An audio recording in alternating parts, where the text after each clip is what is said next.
Cette citation. Thème. Admiration.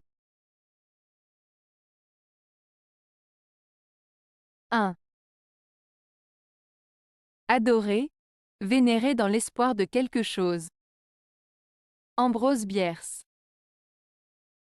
La citation d'Ambrose Bierce sur le mot « adorer » souligne une idée intéressante sur la nature de l'adoration. Dans ce contexte, adorer signifie non seulement éprouver un grand respect ou une profonde admiration pour quelque chose ou quelqu'un, mais aussi le faire avec l'espoir d'obtenir quelque chose en retour. Cela implique que l'adoration n'est pas seulement un acte de dévotion désintéressé. Au contraire, elle peut être motivée par un désir d'obtenir des bénéfices, que ce soit sur le plan spirituel, émotionnel ou matériel.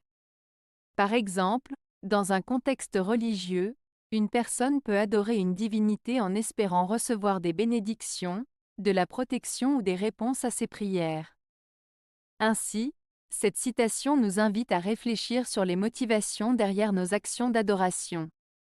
Elle suggère que l'adoration peut être liée à un échange, où la vénération est accompagnée d'attente. Cela peut également amener à se questionner sur la sincérité de cette adoration. Est-elle véritablement désintéressée ou teintée d'un désir d'obtenir quelque chose en retour? 2. Les hommes n'aiment point à vous admirer, ils veulent plaire. Jean de la Bruyère. Cette citation de Jean de la Bruyère signifie que les hommes préfèrent être en position de plaire aux autres plutôt que d'être admirés. En d'autres termes, il suggère que les relations humaines sont souvent basées sur le désir d'être apprécié et aimé, plutôt que sur le fait d'être idolâtré ou admiré de loin. La Bruyère met en lumière une tendance humaine. Les gens recherchent l'approbation et le soutien de leurs pairs. Cela peut se manifester par des comportements visant à se rendre sympathique ou à s'intégrer dans un groupe, plutôt que par une quête de reconnaissance ou de gloire. Ainsi, il souligne l'importance des interactions sociales et des liens affectifs, où le plaisir de plaire aux autres est plus valorisé que l'admiration qui peut créer une distance. 3. L'admiration se passe de l'amitié. Elle se suffit à elle-même. Jules Renard. Cette citation de Jules Renard souligne la nature de l'admiration et son indépendance par rapport à l'amitié. L'admiration est un sentiment d'émerveillement ou de respect envers quelqu'un ou quelque chose. Renard suggère que l'admiration peut exister sans être accompagnée d'amitié. Par exemple, on peut admirer le talent d'un artiste ou la beauté d'un paysage sans nécessairement avoir une relation amicale avec eux. En disant que l'admiration se suffit à elle-même, il indique que ce sentiment peut être complet et satisfaisant en soi. Il n'est pas nécessaire d'avoir une connexion personnelle ou une amitié pour ressentir de l'admiration. Cela montre que les sentiments peuvent être profonds et significatifs, même sans lien personnel. En résumé, Renard met en avant la valeur de l'admiration comme un sentiment autonome qui n'a pas besoin d'être renforcé par l'amitié. 4. C'est une grande preuve de noblesse que l'admiration survive à l'amitié. Jules Renard. Cette citation de Jules Renard signifie que l'admiration pour une personne peut persister même après la fin d'une relation amicale. Elle souligne l'idée que la qualité d'une personne, ses talents ou ses réalisations peuvent être si impressionnants qu'ils méritent d'être respectés et admirés, même si l'amitié entre les deux personnes a pris fin ou s'est détériorée. En d'autres termes, Renard suggère qu'une véritable admiration est indépendante des relations personnelles. Cela reflète une forme de noblesse d'esprit, car cela implique de reconnaître la valeur d'autrui, même si les circonstances de la relation ont changé.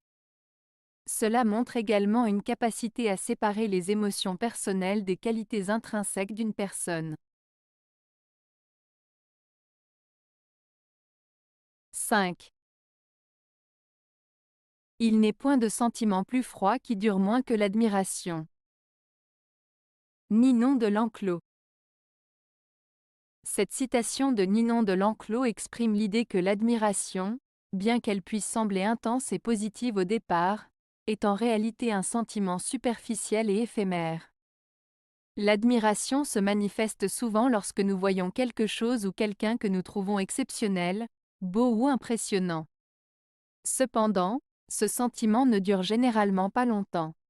Avec le temps, ce que nous admirons peut perdre de son éclat, et notre intérêt peut s'estomper.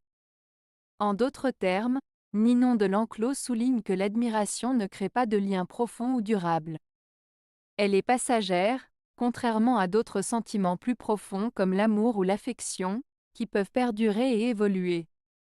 Cette citation invite donc à réfléchir sur la nature éphémère de certaines émotions et sur la différence entre une admiration superficielle et des sentiments plus profonds et authentiques.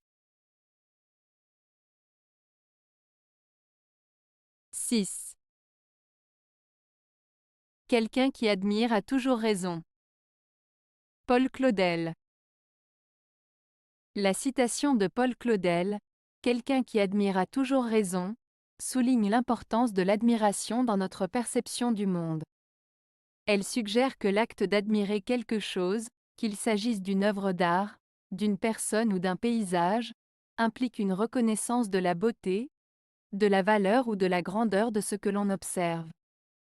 Dans ce contexte, avoir raison ne signifie pas nécessairement être dans le vrai au sens factuel, mais plutôt que l'admiration est une expérience subjective qui enrichit notre compréhension et notre appréciation. En admirant, on ouvre son esprit et son cœur à des émotions et des idées nouvelles, ce qui peut mener à une vision plus large et plus profonde de la réalité. Ainsi, Claudel met en avant que l'admiration, en tant qu'attitude positive, est valable en soi. Elle permet de voir le monde sous un jour favorable et d'en apprécier les nuances, même si les opinions peuvent diverger sur ce qui mérite d'être admiré. En somme, admirer est un acte qui valide notre sensibilité et notre capacité à apprécier la beauté et la complexité de la vie. 7. Dis-moi qui tu admires et je te dirai qui tu es. Charles-Augustin Sainte-Beuve. La citation de Charles-Augustin Sainte-Beuve, « Dis-moi qui tu admires et je te dirai qui tu es », suggère que les personnes que l'on admire révèlent beaucoup sur notre personnalité, nos valeurs et nos aspirations. Voici une explication plus détaillée. 1. Admiration et valeur. L'admiration pour quelqu'un indique souvent que cette personne représente des qualités que l'on souhaite posséder ou respecter. Par exemple, si quelqu'un admire des artistes pour leur créativité, cela peut montrer qu'il valorise l'innovation et l'expression personnelle. 2. Identification. Admiration peut aussi signifier que l'on s'identifie à la personne admirée. Cela peut être un modèle à suivre ou une inspiration dans notre propre vie. 3. Réflexion de soi. En observant nos figures d'admiration, on peut mieux comprendre nos propres motivations et désirs. Cela peut nous aider à réfléchir sur nos choix de vie et nos objectifs. En résumé, cette citation met en lumière le lien entre nos admirations et notre identité personnelle. Elle nous invite à réfléchir sur les personnes que nous admirons et ce qu'elles révèlent de nous-mêmes. Avez-vous aimé la vidéo? Si oui, mettez un pouce vers le haut. Cela aidera la chaîne et aidera les autres à la trouver. Nous ajoutons plusieurs nouvelles vidéos quotidiennement. Abonnez-vous pour ne rien manquer.